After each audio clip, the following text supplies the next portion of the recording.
সহিহ বুখারীর বর্ণনায় এসছে যে সাহাবারা আল্লাহ রাসূল সাল্লাল্লাহু আলাইহি সাল্লামকে জিজ্ঞেস করেছিলেন যে, হে আল্লাহ রাসূল, কারা আল্লাহর রাস্তায় জিহাদ করছে এটা আমরা কিভাবে বুঝবো?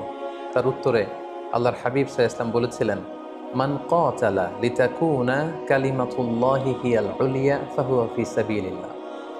যে ব্যক্তি আল্লাহর দ্বীনকে, আল্লাহর বিধানকে কিংবা আল্লাহর আইনকে বাস্তবায়নের জন্য, আল্লাহর দ্বীনকে বিজয়ের জন্য যে সংগ্রাম করে যাচ্ছে, সেই আল্লাহর রাস্তায় আছে।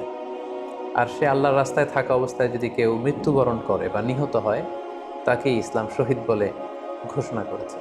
তবে সেক্ষেত্রে একটি শর্ত রয়েছে, সেটি হচ্ছে দুন আগারাদিন মিন আগারাদিদ দুনিয়া। দুনিয়ার কোনো কারণে, দুনিয়ার কোনো লোভে পড়ে, দুনিয়ার কোনো স্বার্থের জন্য যদি কেউ আল্লাহ রাস্তায় জেহাদ করে মৃত্যুবরণও করে, সে শহীদের কোনো মর্যাদা বাদাম আল্লাহ তাআলার কাছে নেই। কারণ আমরা হাদিস থেকে জেনেছি অনেক শহীদ কিয়ামতের ময়দানে আল্লাহ তাআলা তাদেরকে জাহান্নামে ফেলে দিবেন।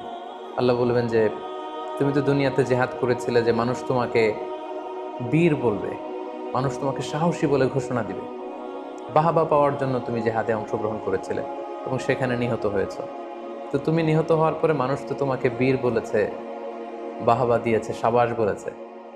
যে কারণে তুমি এই জিহাদে অংশগ্রহণ করেছো সেটা দুনিয়াতেই তুমি পেয়েছো। তো আমার কাছে তুমি কি চাও? আমার কাছে তোমার জন্য কিছু নেই। Go to the hell fire, জাহান্নামে যাও। তাকে আল্লাহ তাআলা উপর করে জাহান্নামে নিক্ষেপ করবেন।